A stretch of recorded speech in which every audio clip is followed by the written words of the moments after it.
You know, when the Kythera Collective first showed up in their cathedral ships and broadcast their ultimatum in multiple languages, they treated us like primitive children. Their leader called us inferior carbon-based life forms with that condescending tone. But here's the thing. They made one catastrophic miscalculation about our atmosphere. Their armor wasn't designed for an oxygen-rich world, and it started doing something they never anticipated. Let me start by describing those cathedral ships, hanging in orbit like gleaming silver monuments to arrogance. You could see them from half the planet, these perfect geometric shapes blotting out stars where there should have been empty space. They didn't even bother with stealth or tactical positioning, just parked there like they owned the view. The Kythera Collective arrived broadcasting their ultimatum in 50 languages simultaneously. Same message everywhere, translated with cold precision. Their voice came through emergency channels, military bands, even civilian radio frequencies. No system was immune to their intrusion. Their leader had that special blend of contempt and scientific superiority in every syllable. He explained quantum mechanics to us like we were children who'd just discovered object permanence. The tone suggested we should be grateful for the lecture before our inevitable subjugation. They treated humanity like students needing basic instruction in cosmic reality. Their communications included educational supplements about energy management and resource allocation. It was the galactic equivalent of patting someone on the head before taking their wallet. Their environmental suits seemed like precautionary measures against primitive diseases at first glance. Sleek silver bodysuits with helmets that reflected our own stunned faces back at us. We assumed they were protecting themselves from our germs, our pollution, our biological inadequacy. But the real reason became clear later. Those weren't precautionary suits. They were life support systems. The Kythera were already vulnerable the moment they entered our atmosphere. Their technology was breathing its last breaths even as they marched out of landing craft. The initial landing of 50,000 troops appeared flawless and unstoppable. They came down in perfect formation, no resistance, no technical issues. Their dropships settled in city centers, like they were parking at a shopping mall. Everything looked precisely according to plan. Human military assessments showed complete defensive inadequacy. Our generals ran projections that ended in total defeat within hours. Their technology was generations beyond anything we could field. Our bullets wouldn't pierce their armor, our missiles couldn't track their ships. Our strategies were obsolete before we could implement them. You could feel the anticipation building toward the first signs of something being wrong. Military observers kept waiting for the other shoe to drop. There had to be a catch, some weakness we weren't seeing. Perfection this complete always cracks somewhere. The invaders established beachheads while completely misunderstanding their fundamental vulnerability. They set up command centers in our capitals, deployed patrols through our streets, even started cataloging our infrastructure for their eventual administration, all while their protective gear was already failing at the molecular level. They were building their victory parade on foundations that were already crumbling. You know how sometimes the biggest disasters start with the smallest signs? The kind of thing you'd miss if you weren't looking for it. Human observers in New York noticed it first. They were monitoring Kythera patrols from high-rises, watching through binoculars and long-range cameras. The invaders moved through Manhattan like they owned the place, which technically they thought they did. The aliens began scratching at their armor plates in seemingly random patterns. At first it looked like nervous tics, the kind of fidgeting you'd see from soldiers on boring patrol duty. But there was something off about it. The scratching had a jerky, involuntary quality, like trying to dislodge an insect you can't quite reach. Lieutenant Bradley's initial report got dismissed as observation error. He filed it as unusual behavioral patterns, with a footnote about possible environmental adaptation behaviors. His superior sent it back with a note asking if he'd been drinking. The military bureaucracy has a special talent for ignoring things that don't fit established patterns. The scratching became more frequent and desperate over 48 hours. What started as occasional gestures turned into constant movement. Kythera soldiers would pause during patrols to vigorously rub their gauntlets against chest plates. They'd stop mid-stride to scratch at shoulder joints. It went from looking like habit to looking like compulsion. Security footage shows Kythera soldiers rubbing against buildings and infrastructure, They'd press their armored backs against concrete walls like bears scratching against trees. Some were caught on camera sliding along steel girders of construction sites. One particularly clear shot showed a soldier grinding his forearm against a fire hydrant with enough force to leave marks on the metal. Military analysts debated whether this was tactical behavior or something else. One faction argued it was some kind of sensor calibration routine. Another thought it might be psychological warfare meant to confuse observers. The biological warfare unit suggested it could be parasite infestation. Nobody considered the simplest explanation, that their fancy armor was falling apart.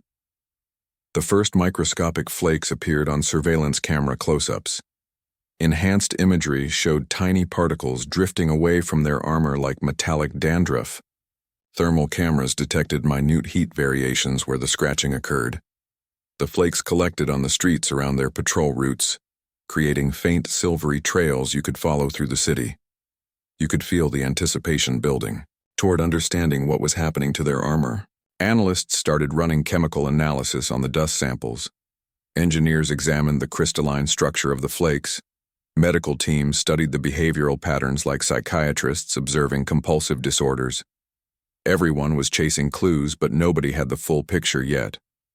The realization dawned that their advanced technology was physically deteriorating. It wasn't tactical behavior or alien customs. It wasn't sensor calibration or psychological operations. Their perfect silver armor was coming apart at the seams. The scratching wasn't some mysterious ritual. It was desperation. They were trying to relieve whatever was happening underneath that polished surface and failing miserably at it. Here's the thing about military bureaucracy. It notices everything eventually. It might take 3 forms in triplicate and a committee review, but the paperwork always catches up to reality. Lieutenant Bradley filed his formal observation report about the armor condition with the grim determination of someone who knows he's about to be ignored. He used precise technical language, included time-stamped coordinates, and attached preliminary imagery. The report described the scratching behavior as systematic material degradation behavior, because military reports love turning obvious things into jargon. His superior asked for clarification on the term degrading in real combat conditions. The response came back with a request for quantitative measurements of degradation rates and comparative analysis against known materials. They wanted charts, graphs, statistical models. The bureaucracy was treating this like a theoretical exercise rather than soldiers falling apart in the streets. They asked for hardness test results when they should have been asking for chemical analysis. The response included video evidence of armor flaking off in visible pieces. Bradley's team managed to get close-up footage showing silver chunks the size of coins peeling away from shoulder plates. One particularly clear sequence showed a Cathera soldier's gauntlet shedding material like old paint. The flakes drifted down and collected in the gutter while the alien scratched harder at the exposed area. The video made the theoretical suddenly, undeniably physical. Scientific teams analyzed the microscopic particles collecting on streets. They used portable spectrometers and electron microscopes brought in under civilian cover.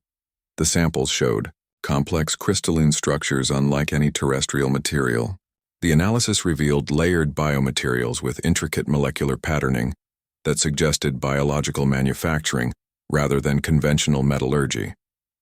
They were looking at technology far beyond human capability, except for one problem. The flakes consist of advanced biomaterials undergoing rapid decomposition. The outer layers showed advanced oxidation patterns inconsistent with any known corrosion process. The silicon-based compounds were reacting with atmospheric oxygen at an accelerated rate. What should have taken years of exposure was happening in hours.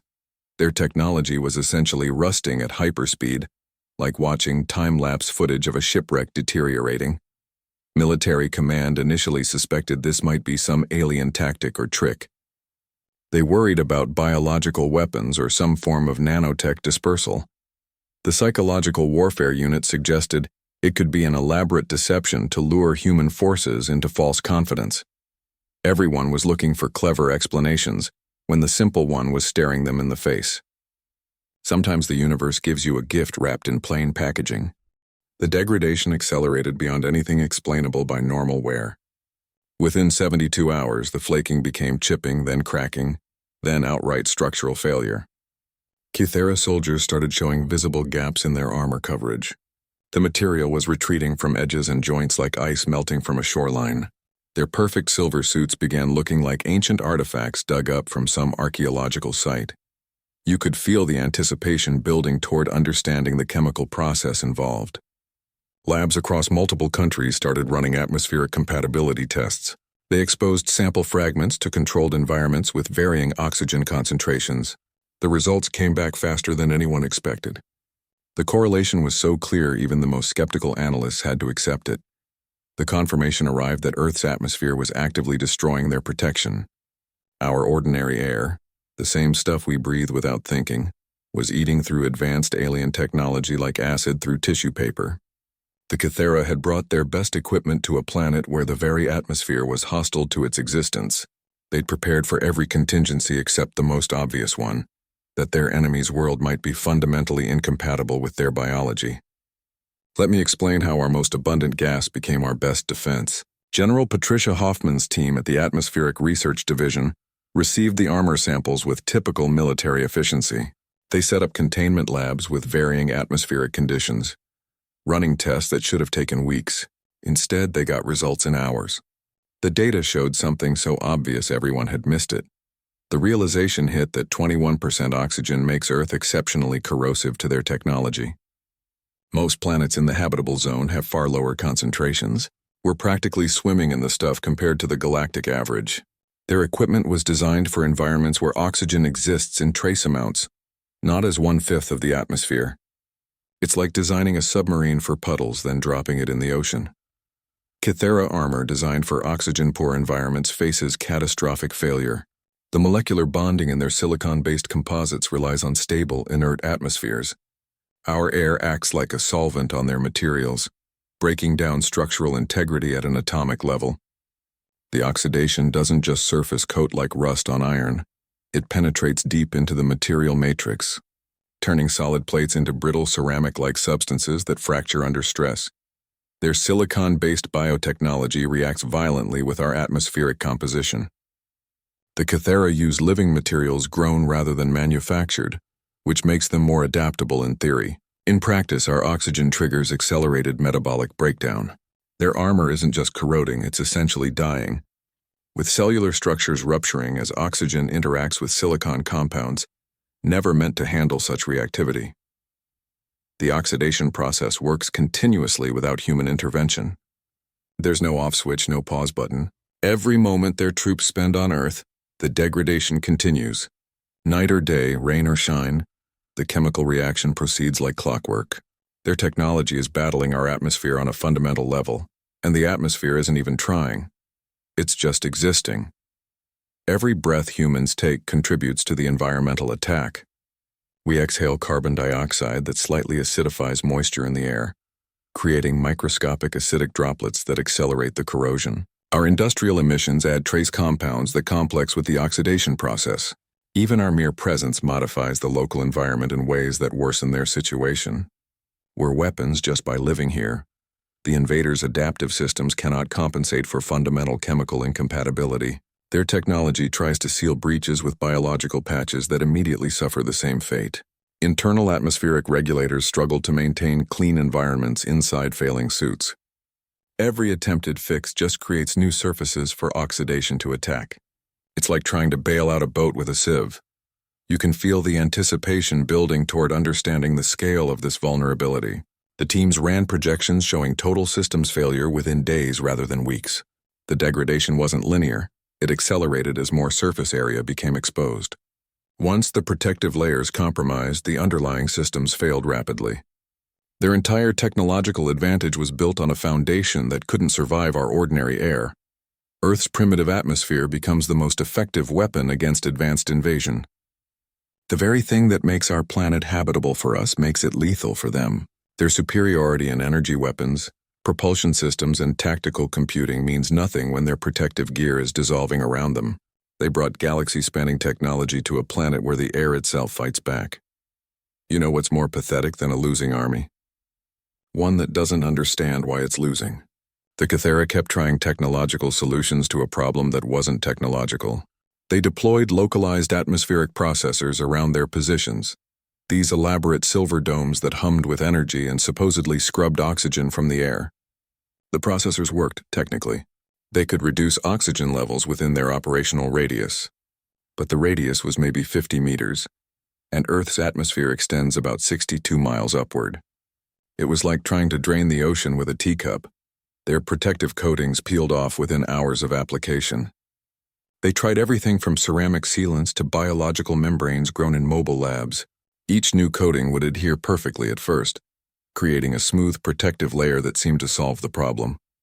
Then the oxygen would find microscopic imperfections, work its way through the material and cause the entire coating to detach in sheets. The maintenance teams would arrive to find soldiers standing in piles of their own failed protection, like snakes shedding skin too fast.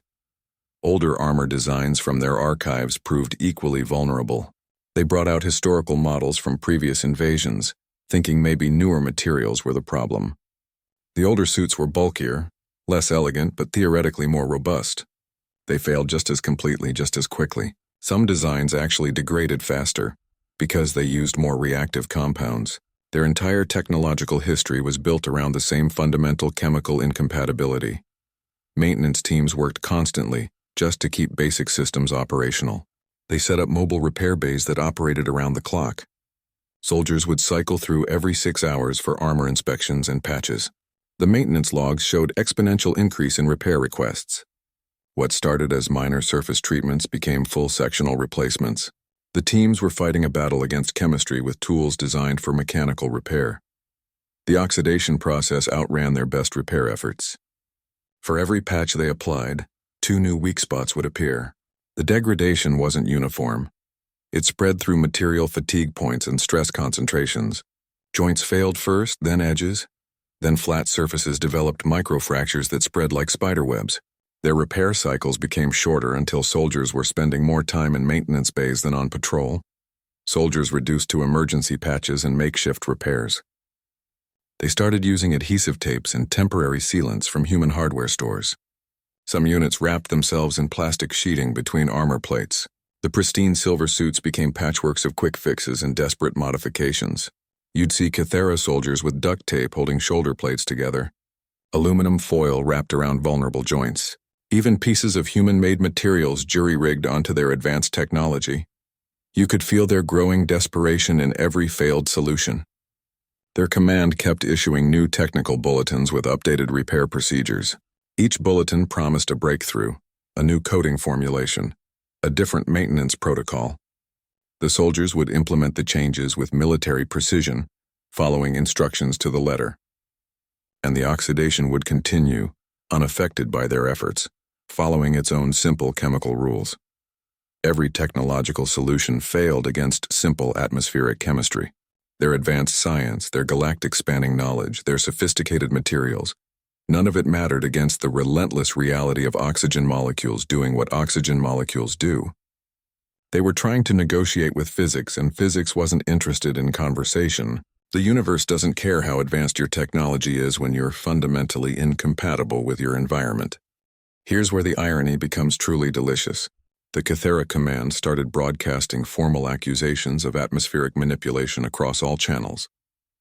Their communications demanded we cease whatever weapon we were using against them immediately. The messages had that particular tone of offended superiority that only truly arrogant beings can muster when reality contradicts their expectations. The term atmospheric manipulation appeared repeatedly in their transmissions. They used it like a legal charge, listing specific articles of interstellar law we were supposedly violating. Their communications included technical specifications for proper atmospheric composition, according to galactic standards. They seemed genuinely offended that our air didn't meet their regulatory requirements. They cannot comprehend that Earth's air is naturally this destructive. Their scientific models apparently assumed all oxygen-rich environments would be carefully managed and controlled.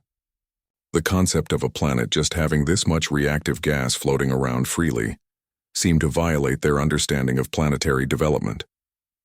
They kept asking for the control systems we were using to maintain these dangerous conditions. Human military leaders struggled to respond without laughing. The diplomatic corps had to establish special protocols for keeping straight faces during communications. There were several incidents where officers had to mute their microphones during live exchanges. The situation required maintaining formal diplomacy, while the other side accused us of weaponizing our own atmosphere against them. The accusation reveals their complete misunderstanding of the situation. They thought we'd engineered some advanced chemical weapon, rather than simply existing on our own planet. Their assessment teams kept looking for emitter arrays or dispersion systems. They sent scouts to investigate volcanoes and industrial centers, convinced we were pumping additional oxidizers into the air. The truth was far simpler and far more embarrassing for them. Their demands become increasingly desperate and confused. Early communications threatened retaliation for violation of atmospheric warfare conventions. Later messages offered technological exchanges if we'd reduce oxygen concentrations around their positions.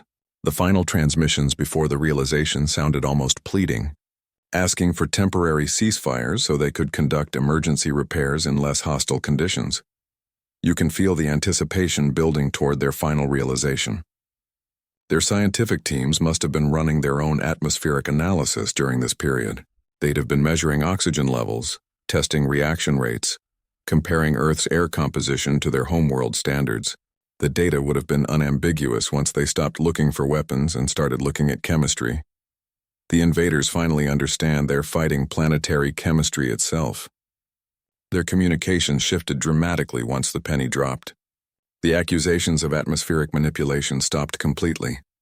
The demands for ceasefire became requests for environmental consultation. Their tone changed from offended superiority to something approaching bewildered respect. They'd come expecting to fight soldiers and found themselves battling basic chemical principles instead. The realization that their advanced technology was losing to ordinary air must have been a particularly humbling moment in their military history. Let me describe what complete technological collapse looks like. After 1 week, the degradation reaches critical levels across all Kythera positions. Their maintenance teams can't keep up with the accelerating failure rates. What started as surface flaking became structural compromise, then total systems failure. The collapse wasn't gradual. It hit a tipping point where everything started coming apart at once. Large chunks of armor fall away during routine operations. Soldiers would be on patrol when entire shoulder plates would suddenly detach and clatter to the pavement. Knee joints would fracture during normal movement, leaving limbs exposed. The material failure became audible. You could hear cracking sounds from their armor during quiet moments. They started moving carefully, like people walking on thin ice afraid it might break beneath them. Kythera soldiers expose vulnerable biological components to Earth's air. Their armor wasn't just protection, it was environmental containment. Once breaches occurred, their actual bodies started reacting to our atmosphere. Surveillance showed skin discoloration where exposure occurred, with visible swelling and lesion formation. Their biological systems clearly weren't designed for our chemical environment either. The invasion became a medical emergency as much as a military one. Equipment failures become widespread and catastrophic. Their weapons started malfunctioning as oxidation reached internal components. Energy rifles would fail to charge or discharge unpredictably. Communication devices developed static, then stopped working entirely. Transport vehicles showed reduced performance as atmospheric systems contaminated propulsion units. Their technology was failing across every category simultaneously. Communication systems degrade along with protective gear. Their network nodes mounted on buildings started dropping signals. Field units lost contact with command centers. The elegant silver relay towers they'd erected began showing corrosion patterns at connection points. Soon they were reduced to using handheld devices with limited range. Then those failed too. Their command structure dissolved along with their equipment. The invasion force loses operational capability across all fronts. Patrols became shorter as soldiers couldn't stay outside without equipment failure. Guard posts were abandoned when environmental systems failed. Command centers lost power as energy systems succumbed to atmospheric effects. Their beachheads transformed from military installations to emergency medical stations. The mighty invasion became a disaster response operation. Human observers document the rapid disintegration of advanced technology. Surveillance teams collected hours of footage showing the progressive collapse. Scientists analyzed the failure patterns across different systems. The data showed consistent oxidation patterns regardless of technology type. Their entire technological base shared the same fundamental vulnerability to our atmosphere. It was like watching identical decay processes happening across completely different systems. You can feel the anticipation building toward the complete breakdown of their military presence. Their withdrawal from forward positions became inevitable. Soldiers clustered around remaining functional equipment. Command structures devolved to local decision-making as communications failed. The organized military operation became a collection of isolated groups trying to survive rather than conquer. Their priorities shifted from occupation to evacuation. The mighty invasion force reduced to scrambling for basic survival. They started using human buildings for shelter instead of their failing environmental units. Soldiers wrapped themselves in whatever materials could provide temporary protection. Medical teams struggled to treat accelerating biological reactions to exposure. Their advanced military became refugees on the planet they came to conquer, defeated not by weapons but by the air itself. You know it's bad when your advanced armor becomes advanced embarrassment. By day 10, the Kythera soldiers started making choices about which parts of their protection to keep operational. Some wore only chest plates and helmets, leaving limbs exposed. Others kept the environmental systems running while sacrificing mobility. They looked like people who'd been through a disaster and were wearing whatever they could salvage from the wreckage. The term metal underwear enters military briefing reports around this time. Analysts needed a shorthand for the minimal protection some soldiers retained. The phrase captured both the ridiculousness and the desperation of their situation. Briefing slides showed Kythera soldiers with only groin and torso protection, their limbs completely exposed to the atmosphere. The images had that particular military humor, dark but precise in its descriptive accuracy. Exposed alien biology reacts poorly to Earth's atmosphere. Their skin showed visible inflammation where it contacted our air. Surveillance footage revealed blistering and discoloration patterns unlike any human reaction. Some soldiers developed respiratory distress even through their compromised environmental systems. Their medical teams worked constantly with failing equipment to treat conditions they'd never encountered before. The invasion shifted from conquest to survival medicine. The operation becomes a medical emergency rather than military campaign. Their field hospitals overflowed with soldiers suffering from atmospheric exposure. Medical teams used human buildings as improvised treatment centers. They ran out of effective treatments as their technology failed along with everything else. The mighty Kythera military machine became an overwhelmed emergency response unit, trying to keep its people alive. Human forces observed without needing to fire a shot. Our troops maintained perimeter surveillance while the invaders defeated themselves. Patrols would watch from concealed positions as Kythera soldiers struggled with failing equipment. There were incidents where human medics even offered basic medical supplies across the lines. The complete reversal of power dynamics happened without a single exchange of weapons fire. The technological superiority completely reverses through natural processes. Their advanced systems became liabilities while our primitive environment became our advantage. Their energy weapons required maintenance our atmosphere prevented. Their communication systems failed where our radios worked perfectly. Their transport required environmental protection our vehicles didn't need. Every technological edge they possessed turned into another point of failure. The psychological impact on Kythera troops becomes evident. Surveillance showed decreased discipline and morale breakdowns. Soldiers neglected basic protocols as their situation deteriorated. Some units abandoned their positions entirely, seeking better shelter. Their command structure showed signs of stress and indecision. The confident invaders of Week 1 became demoralized survivors by Week 2. You can feel the anticipation building toward their complete defeat. Every system they relied on was failing simultaneously. Their medical support couldn't keep up with exposure cases. Their logistics chain couldn't deliver functional replacement equipment. Their command couldn't maintain communication with scattered units. The collapse was total across every aspect of their operation. The invaders' equipment failure becomes total and irreversible. By the end of the second week, nothing functioned as intended. Environmental systems provided contaminated air. Weapon systems discharged unpredictably. Communication devices produced only static. Transport vehicles moved at crawl speeds if they moved at all. Their technology reached a point where repair became impossible. The degradation had progressed too far through every system. They were left with barely functional remnants of what had been the most advanced military equipment in their sector. Here's how galactic empires admit they've made a spectacular mistake. The Kythera command sent their formal withdrawal request through proper diplomatic channels, which was almost admirable in its bureaucratic precision. They used the standard interstellar forms for ceasefire negotiation, but the content was anything but standard.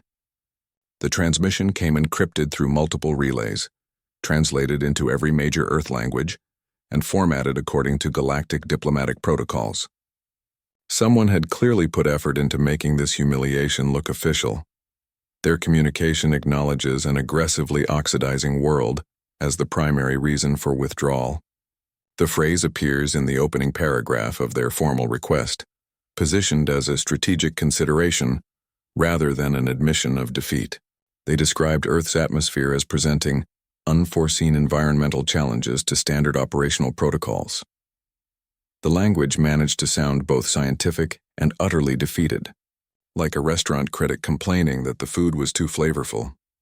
They seek diplomatic solution to their catastrophic military failure. The request proposed negotiated terms for safe evacuation of all remaining forces.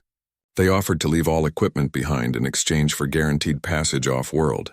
The document included detailed inventories of their remaining assets, which was both practical and deeply pathetic. They were essentially surrendering while trying to maintain the fiction of a negotiated withdrawal. Human leaders maintained dry humor and strategic restraint throughout the process. The diplomatic corps responded with carefully worded acknowledgments that avoided any gloating or confrontation. Our negotiators accepted their terms while adding minor conditions about environmental cleanup and non-interference zones. The entire exchange had the tone of someone politely accepting an apology they didn't actually need to hear. We held all the cards but played them quietly. The request includes promises of future non-aggression, backed by interstellar treaties. They offered binding agreements that would prevent any Kythera forces from approaching within 3 light-years of Earth without explicit permission. The guarantees included third-party enforcement mechanisms and regular compliance verification. They were essentially promising to never bother us again in legally enforceable ways. The document read like a restraining order filed by one galactic empire against another. Their humiliation becomes complete through diplomatic channels. The withdrawal request became part of permanent interstellar records, available for any civilization to review. Other species would see how the mighty Kythera collective was defeated by planetary chemistry. The paperwork would circulate through galactic bureaucracies for generations, studied in military academies as a cautionary tale about environmental assessment failures. Their embarrassment was now officially documented and filed in triplicate. The reversal of power dynamics happens without single shot fired. Their soldiers waited patiently at evacuation points while human observers monitored the process. Their officers coordinated with our military on withdrawal timelines and safety procedures. The invaders who'd arrived with such arrogance now followed our instructions for their departure. The change happened so completely it felt almost natural, like watching tide recede after a storm. You can feel the anticipation building towards the final departure. Their remaining functional ships prepared for liftoff under our surveillance. The few soldiers still capable of movement helped their injured comrades into transports. The silver cathedral ships in orbit began powering up their engines for the journey home. Everyone involved knew this would be studied and analyzed across the galaxy for centuries to come. The mighty invaders begged for permission to leave our primitive planet. Their final communication requested formal authorization to depart our atmosphere, phrasing it as a courtesy, but meaning it as necessity. We granted the request with a simple one-sentence response transmitted on all frequencies. Their ships lifted off slowly, trailing microscopic particles of their failed technology behind them like glittering dust in the sunlight. They left the way they came, but nothing about them looked impressive anymore. Let me tell you about the moment we realized we'd won without fighting. Dr. Emily Carson received the withdrawal request in the command center like she was getting another routine status update. The document came through on the main display, all formal diplomatic language and interstellar protocol codes. She scanned it once, then twice, then her professional composure cracked in the most human way possible. Her reaction became the human response to galactic arrogance. She didn't cheer or celebrate, she laughed. It started as a quiet chuckle, then grew into proper laughter that filled the command center. Other officers looked over from their stations, wondering what could be funny about an official diplomatic communication. The sound was so unexpected in that tense environment that people initially thought something must be wrong. She laughed about aliens being defeated by basic chemistry. Between breaths, she managed to say they're surrendering to our atmosphere, while shaking her head. The concept was so fundamentally absurd it bypassed military seriousness and went straight to cosmic humor. Her laughter wasn't mocking. It was the sound of realization dawning that the universe operates on rules even advanced. Civilizations can't circumvent. Her comment about rust, defeating conquest, captures the irony perfectly.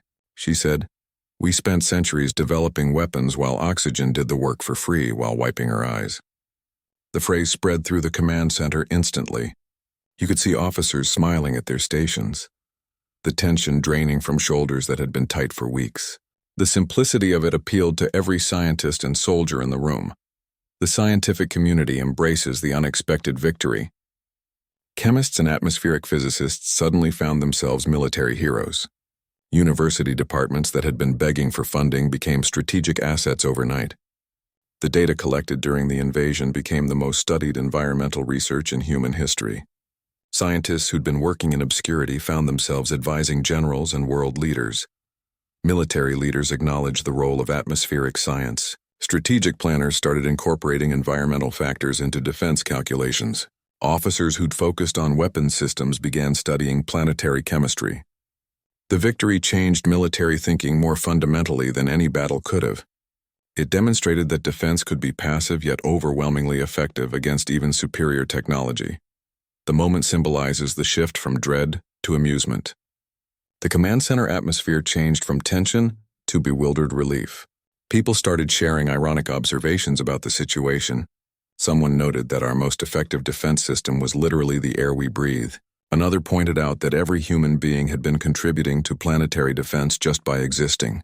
The mood shifted from fearing advanced technology to appreciating fundamental natural laws. You can feel the anticipation building towards new strategic thinking. Military planners started running scenarios based on environmental advantages. Scientists proposed research into atmospheric manipulation as defensive measures. The very concept of warfare expanded to include planetary characteristics as active elements.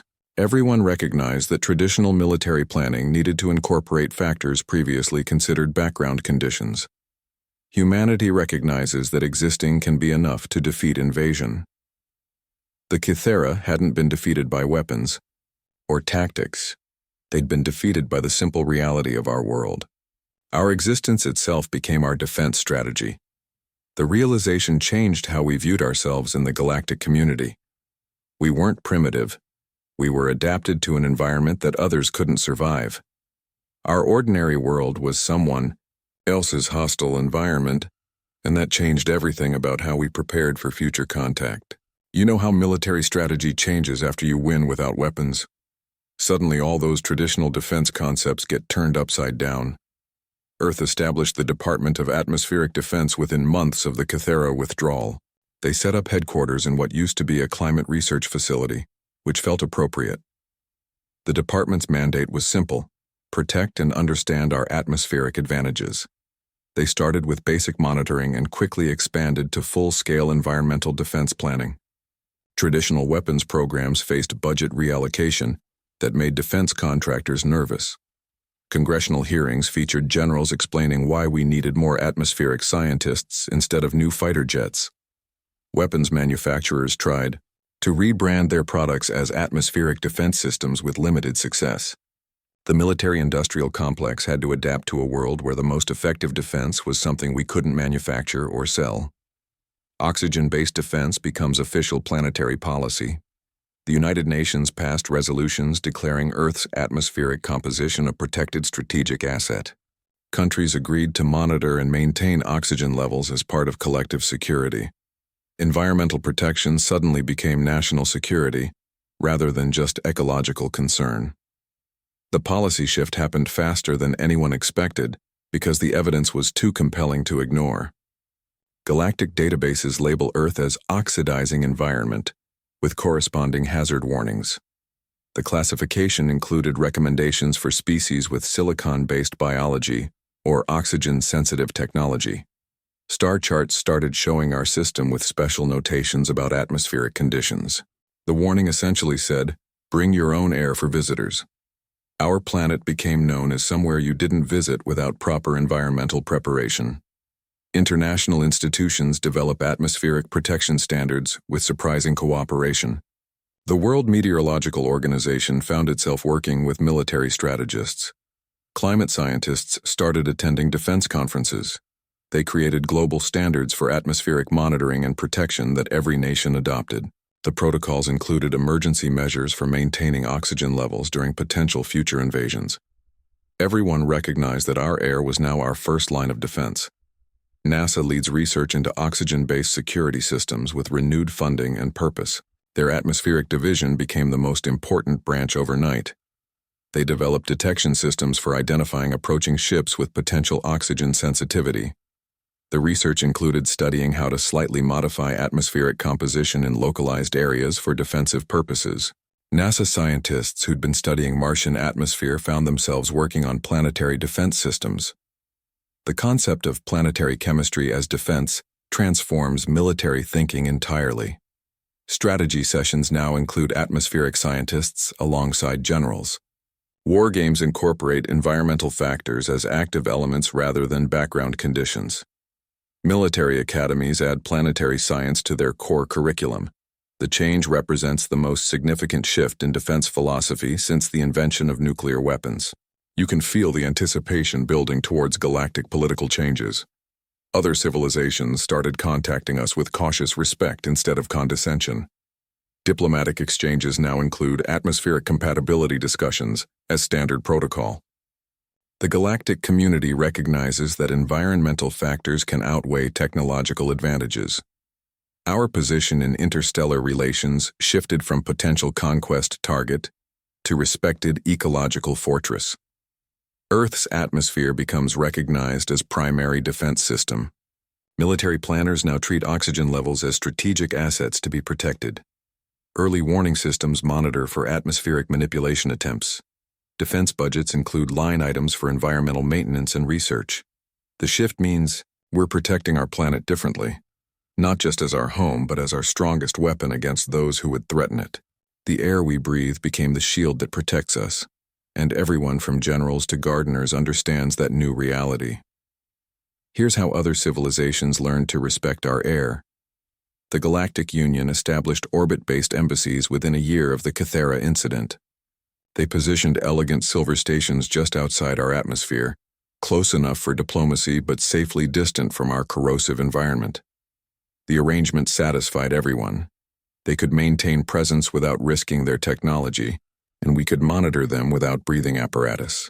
The stations became neutral ground where atmospheric incompatibility wasn't a weakness but a logistical consideration. Alien visitors require special protection from our atmosphere that changes diplomatic protocols completely. Delegates arrive in environmentally sealed shuttles that dock directly with orbital stations. Those who venture planetside wear elaborate protective suits that make our old space gear look primitive. The suits aren't just functional, they're status symbols, with different species competing to display the most advanced environmental technology. Watching diplomatic meetings sometimes feels like observing a fashion show for hazard wear. The Zephyrian Empire prefers remote communication until developing proper protection. They maintain diplomatic relations through quantum-entangled communication, arrays that allow real-time conversation without physical presence. Their ambassadors participate in negotiations as holographic projections that occasionally flicker when solar activity interferes with transmission quality.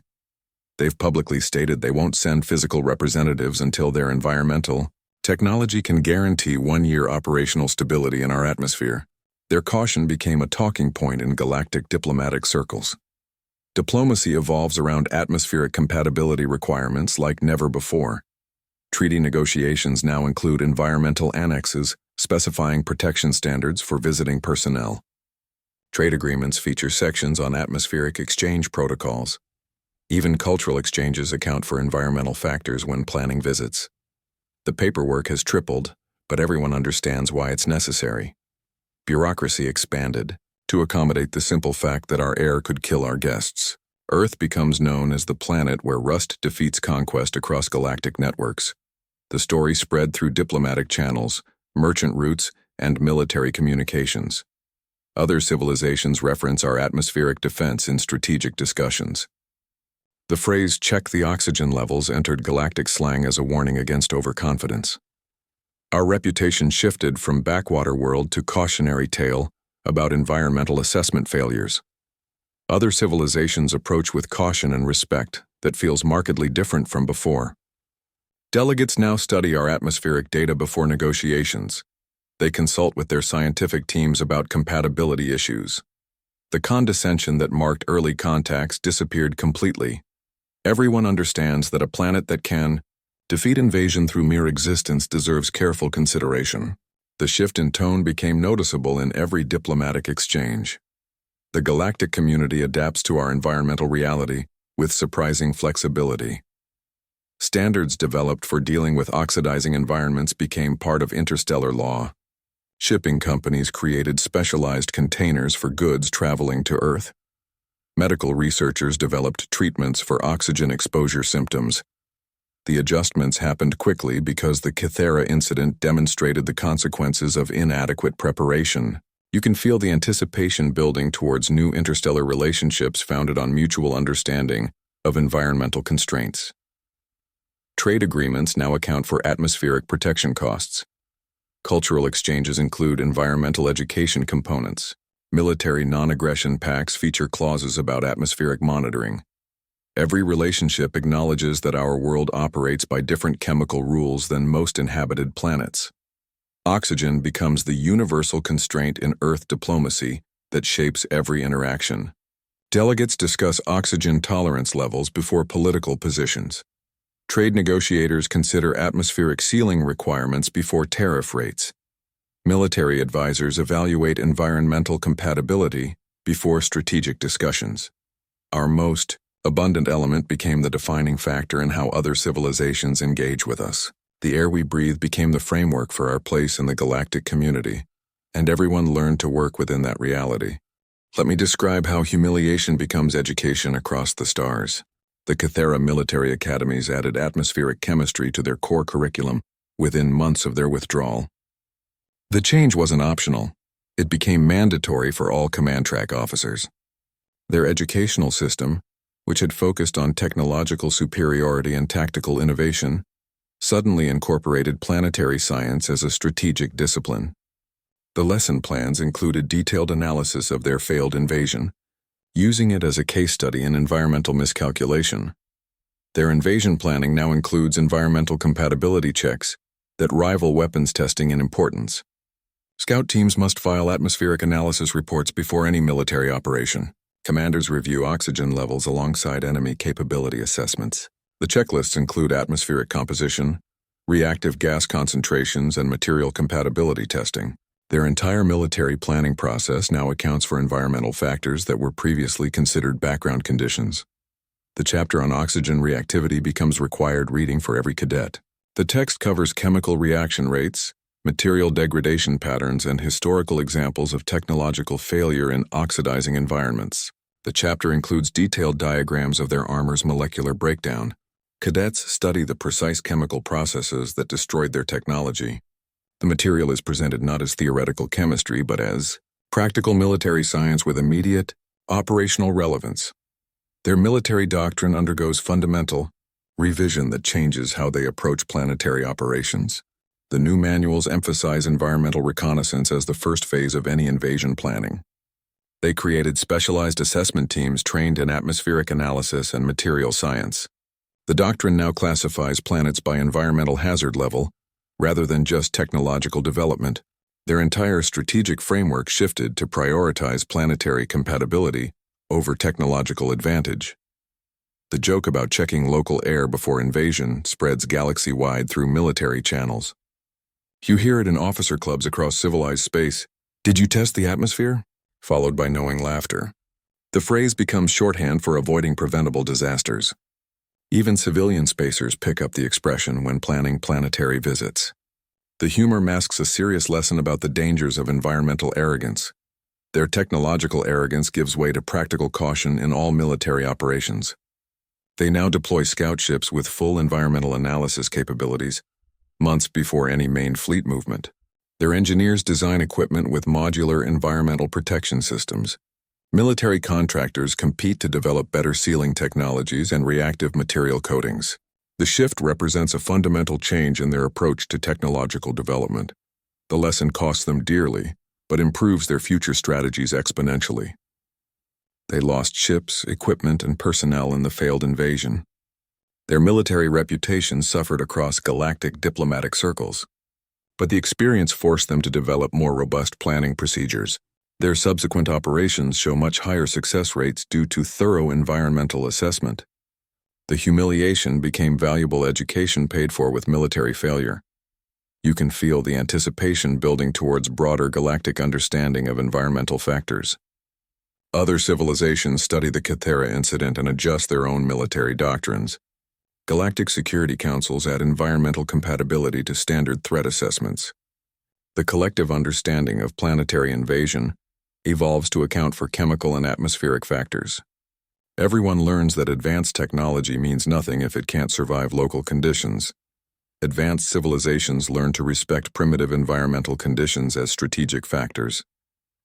They now approach unfamiliar planets with scientific curiosity rather than technological superiority.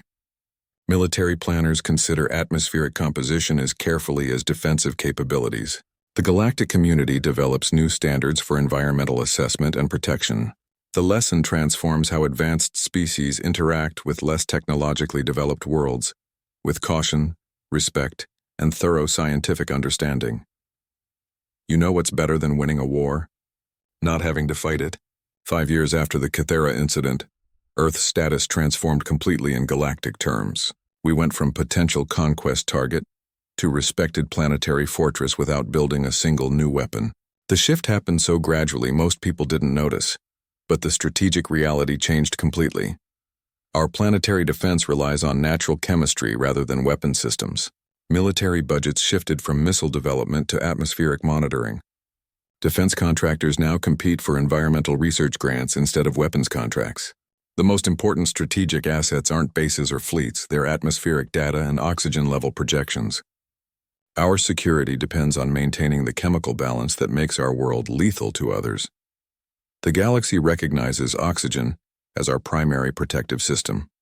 Star charts mark our system with special environmental warnings. Navigation databases include atmospheric compatibility alerts for approaching vessels. Civilizations that once considered us primitive now approach with elaborate environmental precautions. Our air became our reputation, and that reputation carries weight across inhabited space. Humanity's self-image shifts from potential prey to strategic fortress. We stopped seeing ourselves as vulnerable and started recognizing our natural advantages. The psychological impact changed how we approach galactic relations. We negotiate from a position of environmental strength rather than technological weakness. Our confidence comes from knowing our world defends itself without our intervention. Other civilizations approach with caution and negotiated terms that acknowledge our atmospheric reality. Trade agreements include environmental compatibility clauses. Diplomatic exchanges feature atmospheric scientists alongside politicians. Military treaties contain provisions for environmental monitoring. Everyone understands that dealing with Earth means dealing with our chemical environment first and foremost.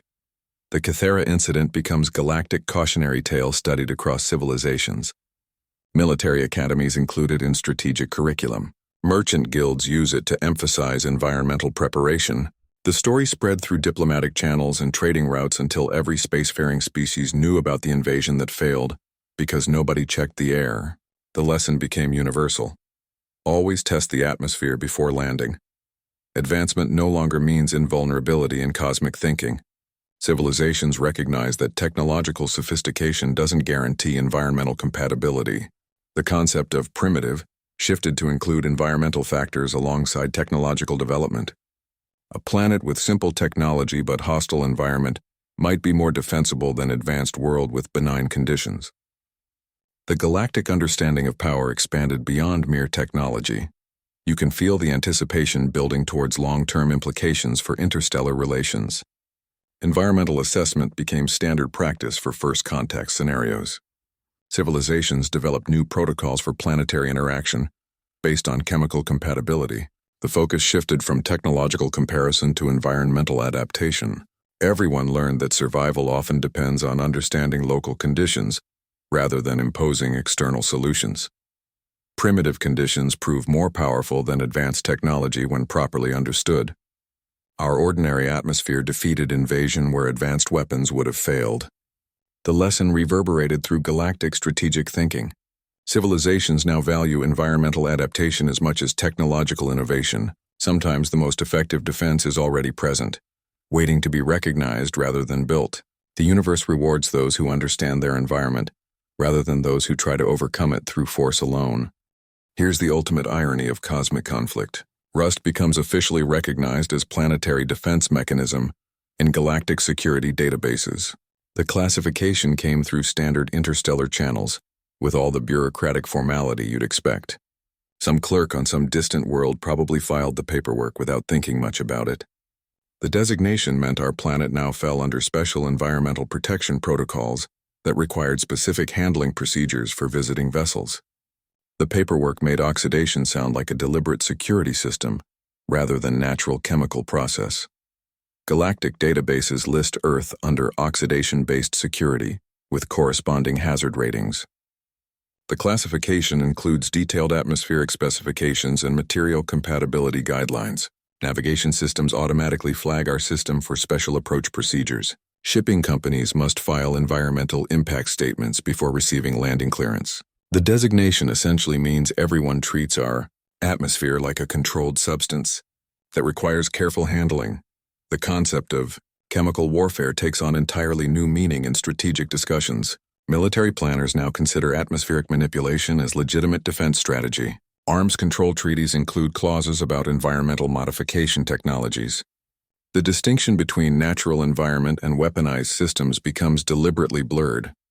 Everyone recognizes that sometimes the most effective weapon is the air itself.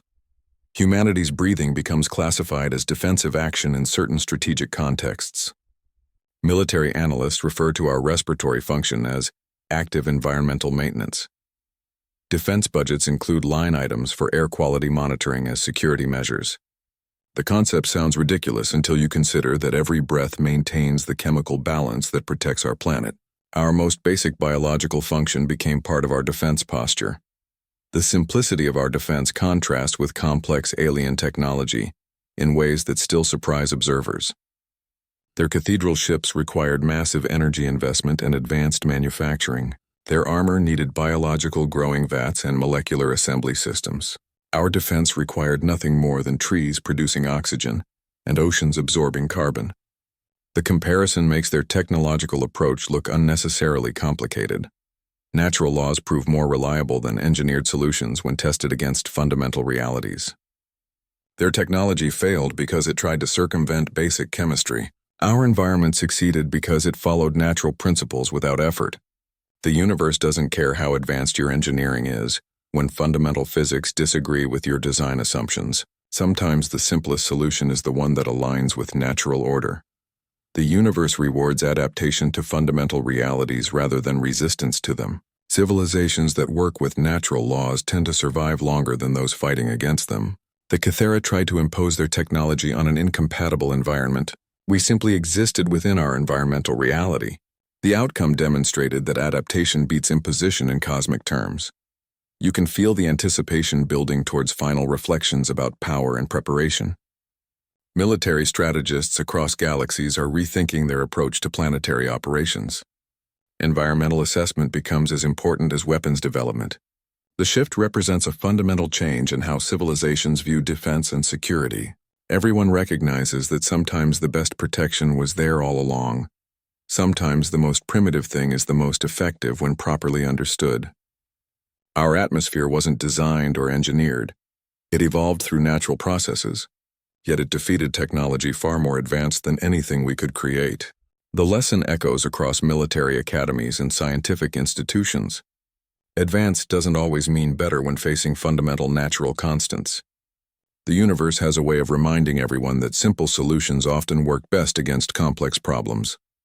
Let me leave you with this final thought about power. humanity discovers its greatest strength was always present, hanging in the air around us like some invisible fortress we never knew we possessed. For centuries, we'd been developing weapons and defense systems, building walls and shields when our real protection was already there in every breath we took. The realization came slowly after the Kythera left, settling into our collective consciousness like dust after a storm. We'd been looking for power in all the wrong places while it surrounded us completely.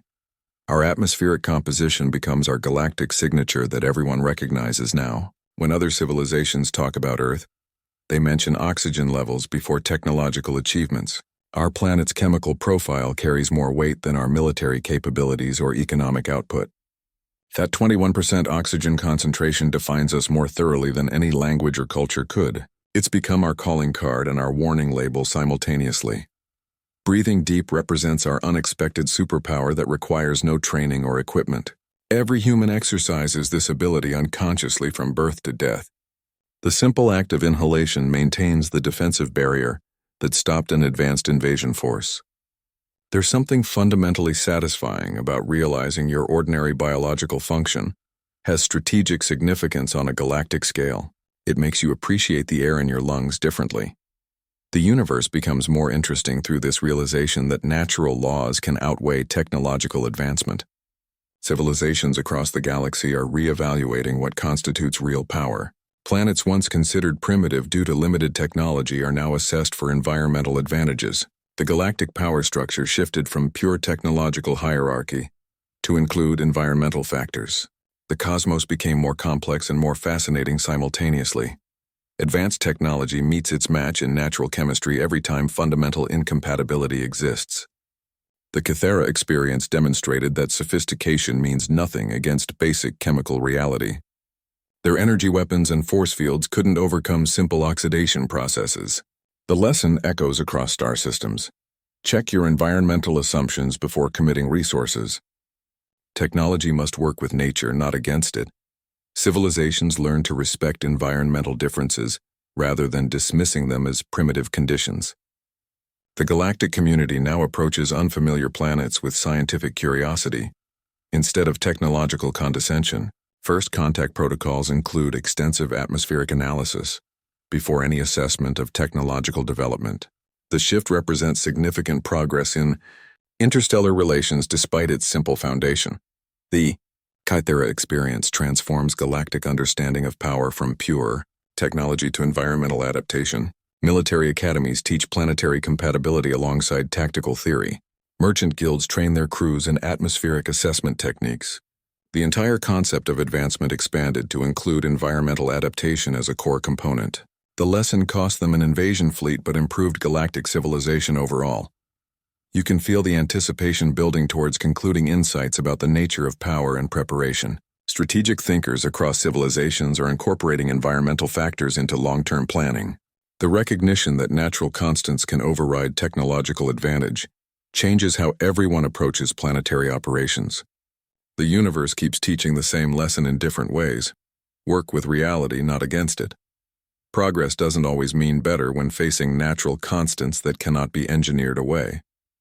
Sometimes the most advanced solution is recognizing the value of simple existing conditions.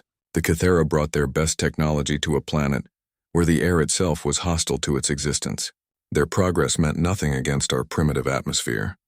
The universe has a way of reminding everyone that advance doesn't always mean appropriate when dealing with fundamental natural laws. You know what they say about assumptions in military planning. The Kythera invasion fails due to catastrophic environmental miscalculation that looks obvious in retrospect, but wasn't considered during their elaborate preparations. They planned for every conceivable military response except the one where we did nothing at all. Their strategic models accounted for technological countermeasures, tactical innovations, even biological warfare scenarios. None of their projections included planetary chemistry as an active defense mechanism. Technological superiority proves useless against planetary chemistry in the most fundamental way possible. Their energy weapons couldn't shoot oxygen molecules. Their force fields couldn't block chemical reactions. Their advanced materials couldn't negotiate with basic oxidation processes. The confrontation wasn't between technologies. It was between technology and natural law. And natural law doesn't compromise or adapt to superior firepower. Humanity wins without developing new weapons or tactics beyond basic observation and analysis. Our military didn't fire a single shot in anger. Our scientists didn't create some superweapon. Our engineers didn't devise brilliant countermeasures. We simply watched and documented while their technology fell apart around them. The victory required nothing more from us than continued existence on our own planet. The victory comes through existence rather than combat, which changes everything about how we view defense. We didn't defeat the invasion. We outlasted it through environmental incompatibility. Our planet did the fighting for us while we went about our daily lives. The concept of winning through passive resistance takes on entirely new meaning when the resistance comes from your atmospheric composition, rather than your population. Galactic politics shift to respect natural environmental factors as strategic considerations. Civilizations now approach unfamiliar planets with scientific caution, rather than technological arrogance. First contact protocols include extensive atmospheric analysis before any assessment of technological development. The power dynamics of interstellar relations now account for environmental advantages alongside military capabilities. The story becomes legend across civilizations as the ultimate cautionary tale about preparation failures. Merchant guilds tell it to emphasize the importance of environmental checks. Military academies teach it as an object lesson in comprehensive planning. Parents on distant worlds use it to teach children about humility and preparation. The narrative spreads through every culture that travels between stars. The lesson reverberates through military academies galaxy-wide with permanent curriculum changes.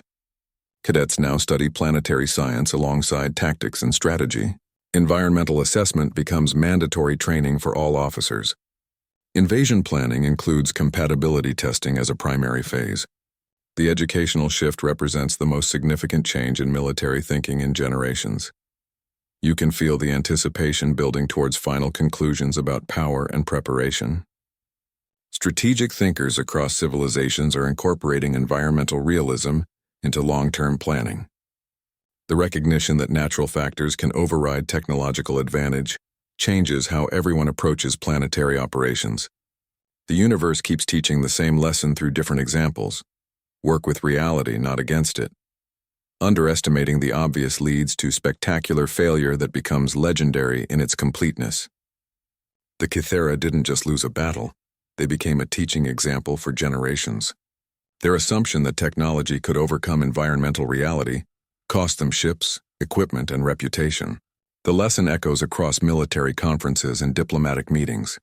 Sometimes the most dangerous thing to overlook is the thing right in front of your face.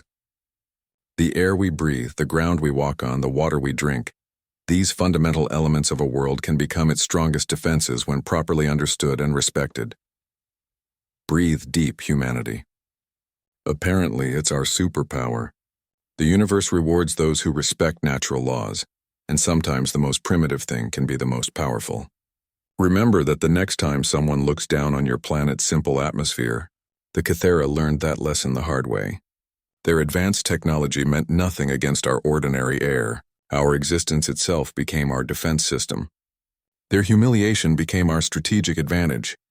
The galaxy now approaches Earth with caution instead of condescension. Sometimes the most effective protection requires no weapons at all, just the right environmental conditions.